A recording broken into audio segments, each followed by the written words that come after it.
The Alters is a great recent example of the benefits of strongly tying your narrative and gameplay mechanics together. Just a note before we get into it, this will be relatively spoiler free, only covering the core premise of the game and showing 3 total characters. In The Alters, the core of the narrative centers around the main character Jan Dolski being left as the sole survivor of an interplanetary expedition gone wrong. After finding a resource called Rapidium, which accelerates the growth of organisms, he is led down the path of creating a clone of himself, an alter. Narratively, the clone is a version of Jan and is almost the same, with the difference being a branch in the alter's past, which hypothetically sends it on a different life path when compared to Prime Jan. This results in the alter having a different set of skills, which is where the gameplay comes in really. What's your role on the mission?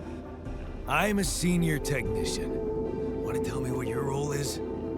Imitating human crew members? In the Alters, the player needs different tools and skills in order to survive. Say you enter an area which is highly radioactive, you could do with a doctor to cure people. You need to research upgrades for the base, you are going to need a scientist. Choosing which alter to create by branching at different points in Prime Jan's life based on the current player's needs and requirements is a key motivation that is constantly present throughout the run of the game. However, the narrative does not only provide context for the player, but it also affects the game in ways unpredictable. Say you choose a branch which results in a technician being created. This technician might have had a tougher life than Prime Jan, a life which leads them to be untrusting of others. Throw in a scientist that likes to push buttons and conflicts can arise.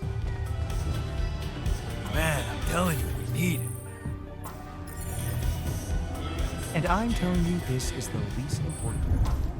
The personalities of the Alters, which can be assumed from their background before being cloned, and how those personalities meld with other personalities on board, is another factor in the player's decision making. Now I think the voice actor behind the many Jans of the Alters, Alex Jordan, says it best in this interview on the Friends Per Second podcast. I'm really nervous, I'm not going to lie. I have never been this nervous for a game release, and not because I think that, I'm worried about what the reviews will be. I think the reviews will be good.